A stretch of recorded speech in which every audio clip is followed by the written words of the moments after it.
जय हिंद बच्चों, वेलकम है आप सभी लोगों का हमारे इस ब्यूटीफुल से चैनल लर्न विद कंसेप्ट पे।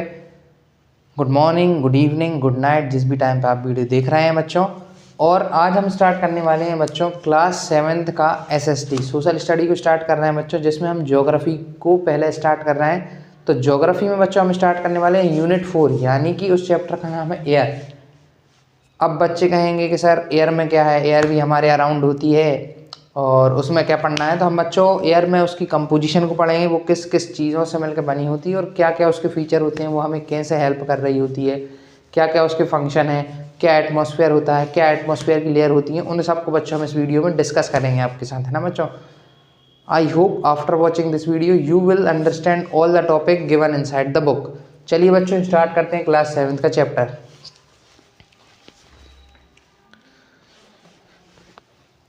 देखिए अच्छा, आज स्टार्ट कर रहे हैं हम class 7th SST social studies start कर रहे हैं बच्चों, जिसमें हम चैप्टर स्टार्ट कर रहे हैं एयर। कौन सा चैप्टर स्टार्ट कर रहे हैं बच्चों? एयर। देखिए बच्चों, सबसे पहले हमें इस चैप्टर में पढ़ना है कि एयर में कौन कौन सी कंपोजिशन है, कौन कौन सी गैसेस होती हैं, एयर हमारे लिए कैसे हेल्पफुल होती है। और उससे भी पहले हमें डिस्कस करना है बच्चों एटमॉस्फेयर क्या होता है बच्चों।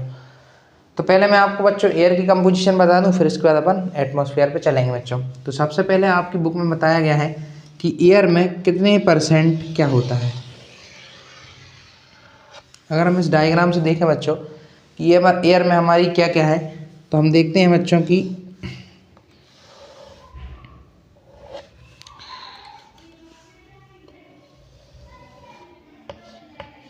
देखिए बच्चों ध्यान से, ये जो एरिया दिख रहा है ना बच्चों आपको, ये बड़ा वाला, ये है 78%। कितना परसेंट है बच्चों? 78%। और बच्चों ये क्या है? नाइट्रोजन है।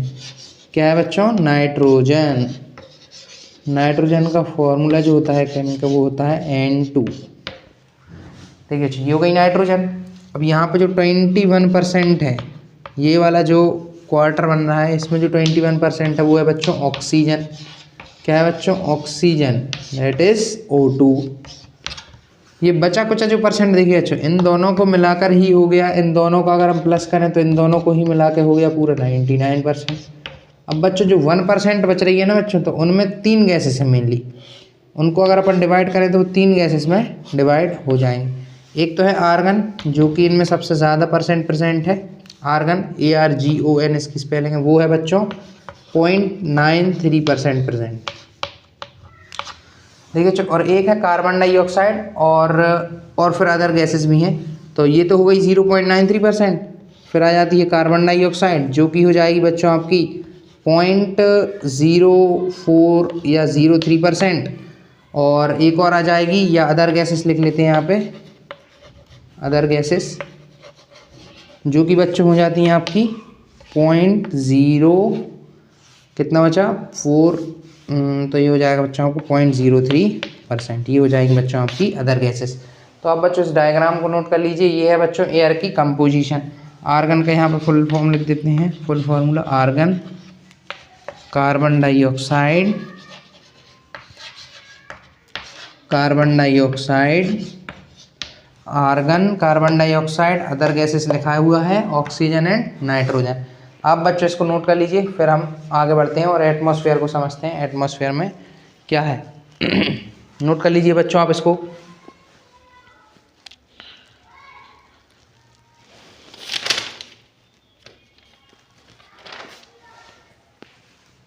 आप लोगों ने बच्चों नोट कर लिया होगा, इसको रब कर देते हैं।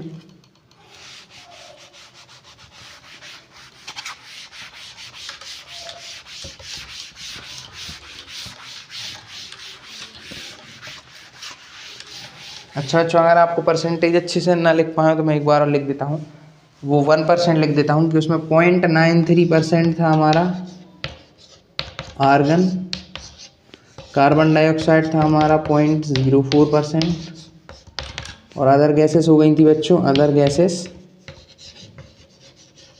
वो हो गई थी बच्चों 0.03%। देखिएगा बच्चों, यहाँ पे देखते हैं बच्चों, अपन देखते हैं बच्चों कार्बन डाइऑक्साइड का क्या रोल है, जो कि आपकी NCERT में एक बॉक्स बना के लिखा हुआ है कि कार्बन डाइऑक्साइड बच्चों क्या करता है एटमॉस्फेयर में।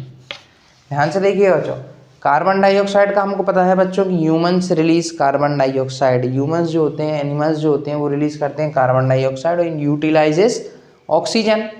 तो इस कार्बन डाइऑक्साइड के रिलीज से होता क्या है बच्चों, अगर कार्बन डाइऑक्साइड हमारी एयर में ज़्यादा प्रेजेंट हो जाएगी, if carbon dioxide present in larger quantity in our air then what happen, हम इसको डिस्कस करने वाले हैं बच्चों। देखिए बच्चों, ये हमारी एयर है, ये हमारी एयर है और इसको हम ग्रीन हाउस गैस भी कहते हैं। इसको मैं अभी आपको समझाता हूँ क्यों कहते हैं ग्रीन हाउस गैस। देखिए बच्चों, ये हमारी अर्थ हो गई, ये इसके चारों तरफ एक, ये हमारा एयर हो गई, ये जो है मैं आपको एटमॉस्फेयर बताऊंगा तो आपको क्लियर हो जाएगा। अब बच्चों अगर इसमें कार्बन डाइऑक्साइड प्रेजेंट होगी ज़्यादा, मान लीजिए इनको मैं, इन बबल्स को मैं कह रहा हूँ कार्बन डाइऑक्साइड, तो क्या होता है बच्चों कि जब भी डे टाइम में, during day time when sun rises, जब सन आ जाता है तो क्या होता है कि सन से सनरेज आ रही होती हैं, लाइट आ रही होती है और उस लाइट को हमारी अर्थ एब्जॉर्ब कर रही होती है। क्या करती है बच्चों, डे टाइम में उस लाइट को एब्जॉर्ब करती है, उस एनर्जी को एब्जॉर्ब कर रही होती है during day time. Day time में क्या हो रहा होता है, एब्जॉर्प्शन। अब बच्चों क्या होता है इस एब्जॉर्प्शन के बाद, शाम को बच्चों जब सूरज चाचा जब चले जाते हैं तो क्या होता है बच्चों, ये अर्थ रेडिएट करना शुरू करती है। क्या करती है बच्चों, अर्थ रेडिएटेड रेडिएशंस, उसी एनर्जी को रेडिएट करेगी, बाहर निकालेगी अपने अंदर से उस गर्मी को। तो क्या होगा बच्चों, अगर कार्बन डाइऑक्साइड एयर में ज़्यादा प्रेजेंट होगी तो क्या होगा बच्चों, ये जो कार्बन डाइऑक्साइड है इस रेडिएशन को इधर से जाने नहीं देगी, इसको बच्चों ट्रैप कर लेगी। क्या कर लेगी बच्चों, ट्रैप कर लेगी, रिटेन कर लेगी इस हीट को बाहर नहीं जाने देगी बच्चों। तो क्या होगा, जब ये हीट बाहर नहीं जाएगी तो यहाँ पर टेम्परेचर ज़्यादा हो जाएगा। क्या हो जाएगा बच्चों, टेम्परेचर बढ़ने लगेगा और इस टेम्परेचर बढ़ने को ही बच्चों हम कहते हैं ग्रीन हाउस इफेक्ट। क्या कहते हैं बच्चों, ग्रीन हाउस इफेक्ट। इसको क्या कहते हैं, ग्रीन को लिख लेते हैं जी, हाउस मैंने लिखा हुआ है तो GH, ग्रीन हाउस इफेक्ट, इसको कहते हैं ग्रीन हाउस इफेक्ट और इसलिए हम इसे ग्रीन हाउस गैस भी कहते हैं। अब बच्चों जब ये ग्रीन हाउस इफेक्ट होगा तो इससे बहुत सारी चीज़ें होंगी। देखिए बच्चों क्या होगा, पहला तो इससे टेम्परेचर बढ़ेगा और बच्चों जब टेम्परेचर बढ़ेगा तो हमारे इधर पे टेम्परेचर ऐसा तो नहीं सिर्फ इंडिया का ही बढ़ेगा, पूरे अर्थ का टेम्परेचर बढ़ेगा, इसलिए उसको हम कहते हैं ग्लोबल वार्मिंग। क्या नाम देते हैं बच्चों, ग्लोबल वार्मिंग होगी। तो बच्चों ग्लोबल वार्मिंग होगी। अब बच्चों जब ग्लोबल वार्मिंग होगी, जब टेम्परेचर अर्थ का इंक्रीज होने लगेगा तो जितने भी ग्लेशियर हैं, जितने भी बर्फ़ के पहाड़ हैं वो पिघलने लगेंगे और जब वो बच्चों पिघलने लगेंगे तो जो समुद्र हैं, जो ओशियंस हैं, उनका पानी, उनका जो वाटर लेवल है वो राइज होने लगेगा। और जब बच्चों ग्लेशियर मेल्ट हुए तो ओशियन का वाटर सी लेवल राइज हुआ और जब सी लेवल राइज हुआ तो बच्चों क्या होगा, फ्लड्स आएंगे। क्या आएंगे बच्चों, बाढ़ आने लगेगी। और बच्चों जब बाढ़ आने लगेगी तो फ्लड्स एंड एनिमल्स हमारे डिस्ट्रॉय होने लगेंगे, प्लांट्स एंड एनिमल्स हमारे डिस्ट्रॉय होने लगेंगे। तो बच्चों ये इफेक्ट होता है पूरे ग्रीन हाउस इफेक्ट हुआ, उसकी वजह से टेम्परेचर इंक्रीज हुआ, टेम्परेचर इंक्रीज हुआ तो ग्लोबल वार्मिंग हुई तो क्लाइमेट में चेंज आया और क्लाइमेट में चेंज आया तो बच्चों क्या हुआ, स्नो मेल्ट हुई, ग्लेशियर्स मेल्ट हुए तो सी लेवल का वाटर राइज हुआ और सी लेवल वाटर राइज हुआ तो फ्लड्स आई, बाढ़ आई तो हमारे प्लांट्स और एनिमल का डिस्ट्रक्शन हुआ। बच्चों आपको इतना क्लियर होगा, आप इसको नोट कर लीजिए और मैं यहाँ पे लिख भी देता हूँ आपके लिए।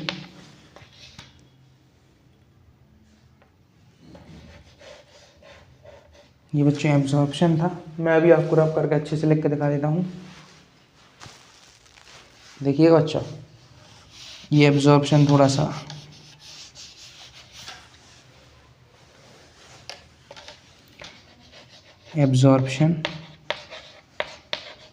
बच्चों यहाँ पे लिख रहे हैं मेल्ट ऑफ स्नो। अब आप इससे समझ जाइए बच्चों कि मेल्ट ऑफ स्नो होगा तो वाटर लेवल राइज होगा। वाटर लेवल जैसा ही समुद्र का बढ़ेगा, मान लीजिए इतना था, इतना हो गया तो क्या होगा, बाकी जो लैंड एरियाज़ है वहाँ पे फ्लड्स आने लगेंगी, वहाँ पे पानी आने लगेगा, बाढ़ आने लगेंगी और उनसे क्या बाढ़ आती है तो प्लांट्स हमारे टूट जाते हैं और एनिमल्स को भी बहुत ज़्यादा डिस्ट्रक्शन होता है। तो आपको इतना क्लियर हो गया होगा बच्चों। और मैं आपको अगले उस पर लिखवा देता हूँ कि क्या करना है, मतलब अच्छे से पूरा एक फ्लो चार्ट बनवा के, है ना। तो इसको इसको आप नोट कर लीजिए, इसको फिर रब कर देते हैं। देखिए बच्चों अगला देखते हैं कि अगली क्या करना है। ध्यान दीजिएगा बच्चों,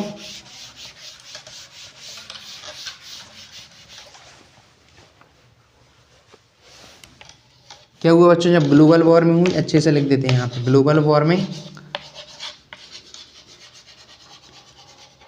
ग्लोबल वार्मिंग, उससे क्या हुआ, मेल्ट ऑफ स्नो, स्नो से हुआ सी लेवल राइज, सी लेवल में राइज हुआ, सी लेवल राइज से आई फ्लड्स,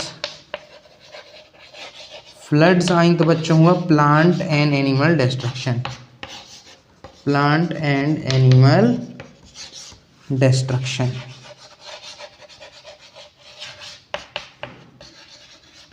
आप इतना नोट कीजिए बच्चों, फिर जल्दी से चलते हैं एटमॉस्फेयर, उस पे एटमॉस्फेयर पे चलते हैं।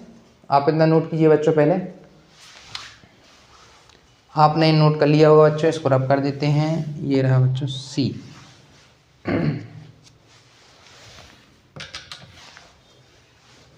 ठीक है बच्चों, आप इस पूरी ग्लोबल वार्मिंग को आपने नोट कर लिया होगा। ग्रीन हाउस गैस आपको पता चल गई होगी, कार्बन डाइऑक्साइड है। और उसके बाद बच्चों हम आगे बढ़ते हैं।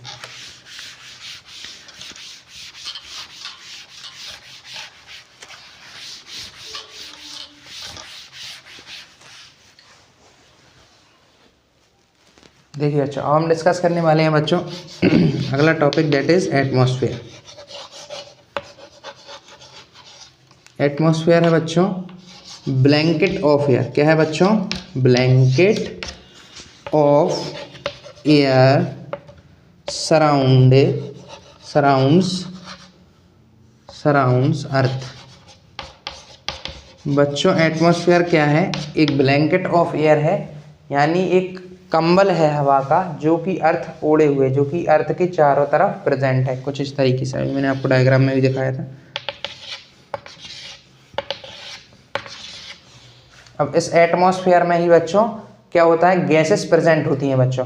अगर बच्चों क्या होता जब एटमॉस्फेयर नहीं होता, तो क्या होता बच्चों, अभी हमने देखा कि कार्बन डाइऑक्साइड थी, मैं बता रहा हूँ एटमॉस्फेयर नहीं होता तो क्या होता। अभी देखा हमने कि कार्बन डाइऑक्साइड एटमॉस्फेयर में है, इसीलिए जो हम हीट को डे टाइम में एब्जॉर्ब करते हैं, उसको नाइट टाइम में हम उसको क्या करते हैं बच्चों, रेडिएट करते हैं, बाहर निकालते हैं अर्थ से।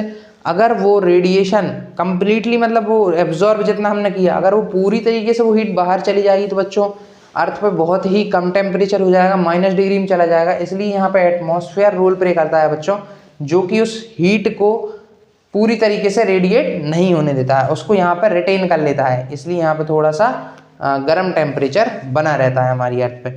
अगर बच्चों एटमॉस्फेयर नहीं होता तो क्या होता, जैसे कि मून है, तो क्या होता बच्चों, मून का एग्जांपल लेते हैं बच्चों। मून पे क्या है कि डे टाइम में, तो यहाँ पे अगर हम होते, मान लीजिए मून की कंडीशन ऐसी, अर्थ की कंडीशन होती, मान लीजिए यहाँ पे हम खड़े हुए हैं, हम यहाँ होते तो दिन में जब सन निकलते, सन चाहजू जब बच्चों दिन में निकलते, तो क्या होता बच्चों, हम यहाँ पे तो हमारा बेक बन जाता है ना, हम पूरी तरीके से बर्न हो जाते, जल जाते, एकदम बेक हो जाते, है ना।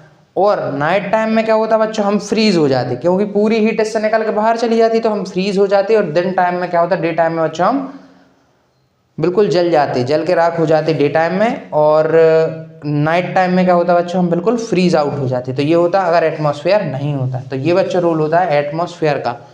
चलिए बच्चों इसमें आगे बढ़ते हैं, इसी टॉपिक को आगे लेके चलते हैं। आप इतना नोट कर लीजिए, आपने इतना नोट कर लिया होगा। अब बच्चों आपको पता है human uses oxygen and plants uses carbon dioxide, ये आपको पता है कि नहीं बच्चों। ये रिलेशन बच्चों बहुत इंपॉर्टेंट रोल प्ले करता है। अगर मैं आपको बता दूं, ये रिलेशन बहुत इंपॉर्टेंट रोल प्ले करता है कि ऑक्सीजन यूजेस बाय ह्यूमंस, या humans uses oxygen and carbon dioxide used by plants. देखिए अच्छा, ये एक कैसे रोल प्ले करता है आपको दिखाता हूँ। ऑक्सीजन बच्चों जो कि प्लांट प्रोड्यूस करते हैं, प्लांट प्रोड्यूस करते हैं ऑक्सीजन थ्रू फोटोसिंथेसिस, जिसको हम यूज़ कर लेते हैं। बैलेंस हो गया कि प्लांट ने ऑक्सीजन प्रोड्यूस करी, ह्यूमन्स एंड एनिमल्स ने ऑक्सीजन को यूज़ करी, तो ऑक्सीजन का बैलेंस हो गया। अब हमने कार्बन डाइऑक्साइड रिलीज करी, जैसे कि ये ऑक्सीजन रिलीज कर रहे थे, प्लांट्स रिलीज कर रहे थे ऑक्सीजन, वैसे ही हमने रिलीज क्या कर दी बच्चों, कार्बन डाइऑक्साइड। तो उसको किसने यूज़ कर लिया, उसको यूज़ कर लिया प्लांट्स ने, तो वो भी बैलेंस हो गई, कार्बन डाइऑक्साइड बैलेंस। और मैंने आपको बताया अगर कार्बन डाइऑक्साइड एटमॉस्फेयर में ज़्यादा हो जाएगी तो क्या होगा बच्चों, क्या होगा, ग्लोबल वार्मिंग होगी, ग्रीन हाउस इफेक्ट होगा, तो वो भी हमारे लिए अच्छा नहीं है। तो इसलिए बच्चों हम कहते हैं कि हमें डिफॉरेस्टेशन नहीं करना चाहिए, हमको पेड़ों को नहीं काटना चाहिए बच्चों। अगर पेड़ कट जाएंगे तो ये बैलेंस डिस्टर्ब हो जाएगा और जो है अर्थ के एटमॉस्फेयर में कार्बन डाइऑक्साइड बढ़ जाएगी, जिससे ग्लोबल वार्मिंग और क्लाइमेट चेंज जैसी चीज़ें हमें देखने को मिलेंगी। अभी करंट में भी हम देख रहे हैं कि गर्मियों में थोड़ा ज़्यादा टेम्परेचर होने लगा है, तो वो इसी की वजह से कार्बन डाइऑक्साइड बढ़ रहा है, पेड़ जो है उनका डिफॉरेस्टेशन होने लगा है प्लांट्स का। तो बच्चों और मैं आपको एक और बात बता दूं, यहीं पे क्या बता रहा था मैं, हाँ, कि कार्बन डाइऑक्साइड और ऑक्सीजन का बैलेंस हो जाता है। तो ठीक है बच्चों, आप इतना नोट कीजिए, फिर आपको आगे इस वीडियो में और चीज़ें बताते हैं। हाँ बच्चों, ये बता रहा था मैं कि कार्बन डाइऑक्साइड के सोर्स क्या हैं, कहाँ कहाँ से ये और प्रोड्यूस होती है। एक तो हम प्रोड्यूस करते हैं, दूसरी burning of coal, oil etcetera, इनके बर्निंग से ही बच्चों ये चीज़ प्रोड्यूस होती है, जो कि हम बर्न कर रहे हैं रेगुलरली। इनके बर्न करने से भी कार्बन डाइऑक्साइड प्रोड्यूस होती है, आप इतना नोट कर लीजिए, है ना बच्चों। तो ये भी एक कार्बन डाइऑक्साइड के सोर्स हो गए और इसी से कार्बन डाइऑक्साइड बढ़ रही है और क्लाइमेट चेंज हो रहा है। आपने इतना बच्चों नोट कर लिया होगा, इसको रफ कर देते हैं, थोड़ा सा और आगे चलते हैं। अब बच्चों हमने पढ़ लिया एटमॉस्फेयर में कौन कौन सी गैसेस हैं, ऑक्सीजन है, कार्बन डाइऑक्साइड है, आर्गन है और नाइट्रोजन है, हीलियम, आर्गन और भी अदर चीज़ें भी हैं बच्चों। अब हम बच्चों आगे चलते हैं, इसमें इसी लेक्चर में बच्चों आगे चलते हैं। तो हमें देखना है बच्चों लेयर ऑफ एटमॉस्फेयर, किसको देखना है बच्चों, लेयर्स ऑफ एटमॉस्फेयर को देखना है। What are layer of atmosphere बच्चों, इनको डिस्कस कर लेते हैं। देखिए बच्चों कौन कौन सी लेयर्स होती हैं एटमॉस्फेयर की, हम ये डिस्कस करने वाले हैं। ठीक है, अच्छा, लेयर जो होती हैं वो एटमॉस्फेयर में मैं लिखवा रहा हूँ, एक करें, ट्रोपोस्फेयर, बी स्ट्रेटोस्फेयर,